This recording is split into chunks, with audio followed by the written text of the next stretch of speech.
Hello दोस्तों, आपका part 8 सी programming के पार्ट 8 में स्वागत है। आज हम देखेंगे loop control instruction.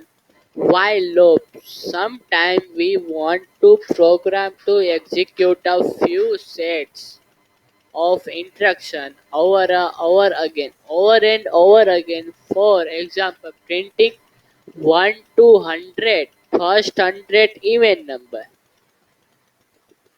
Okay. Hence, loop make it easy for programmer to tell the program of computer that a given set of instruction must be executed repeatedly. जो भी प्रोग्राम है रिपीटेडली लूप रन करवाना है उसके लिए loop का उपयोग होगा। Types of loop primary there are three types of loop primarily.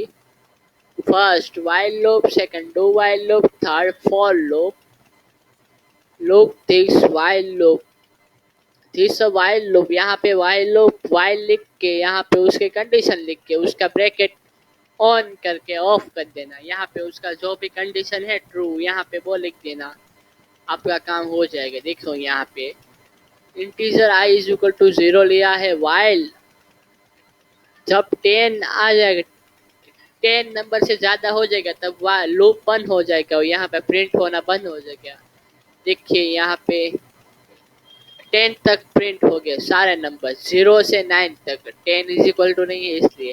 Increment and decrement operator i plus plus है इंक्रीमेंट ऑपरेटर है, i माइनस माइनस है वो डिक्रीमेंट ऑपरेटर है। देखिए यहाँ पे आपको लगता है कुछ नया, ये नया नहीं है, ये इंक्रीमेंट ऑपरेटर है।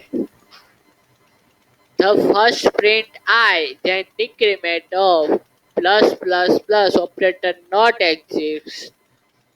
उसको वो याद रखना। 3 बार प्लस प्लस आएगा तब ये ऑपरेटर नहीं चलेगा। चलो do while syntax of do यहाँ पे लिख के वाइल कंडीशन यहाँ पे लिख देना और हमारा कोड यहाँ पे लिख देना। Do while loop very similar to while loop. While check condition then execute. Do while loop execute then check condition. For loop, अब हम देखेंगे for loop. The syntax of loop like that. For लिख के यहाँ पे हम उसका integer लिख के उसका जो भी कंडीशन है वो यहाँ पे लिख के इंक्रीमेंट डिक्रीमेंट यहाँ पे लिख देना, यहाँ से यहाँ तक ब्रैकेट कर देना और यहाँ पे उसका कोड लग देना। Initialise setting a loop counter to integer value, उसकी जो भी वैल्यू है integer n is equal to 1 2 जो भी वो यहाँ पे लिख देना, जहाँ से शुरू होना है वहाँ से। और टेस्ट में हम उसकी कंडीशन लिखेंगे कहाँ तक जाना है। और इंक्रीमेंट में उसको लूप चलाने के लिए हमने देखा था ना, increment increment i plus plus i minus minus वो लिखेंगे। और उसका एग्जाम्पल यहाँ पे देखो, i is equal to 0, i less than 3 and i plus plus. उसको प्रिंट करेंगे स्लैश n करके, उसका आउटपुट ऐसा आएगा, देखो 0 1 2 ऐसा। This for loop will keep up running until I become 0.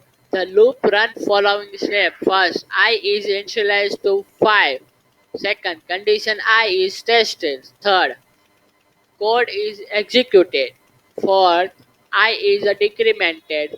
Fifth, condition is checked. Code is executed if not 0. 6 condition step and so until non-zero. अब हम देखेंगे break statement in C. The break statement used to exit a loop irrespective of whether condition is true or false. Whenever a break encountered side a loop, control are set outside of the loop. देखो यहाँ पे हम break लिख देखें तो ये loop से बाहर आ जाएगा और फॉर लूप का काम पूरा हो जाएगा। Continue statement in C used to immediately move next loop control taken out of the next integer थॉक skipping everything below continue loop iterations। देखो यहाँ पे skip 5 लिखा, इफ स्किप 5 नहीं होगा तो कंटिन्यू होकर यहाँ पे आ जाएगा, कंटिन्यू होकर वो फिर से नया नंबर लेगा, एल्स पार्ट में नहीं आएगा ऐसा। थैंक यू दोस्तों, मिलेंगे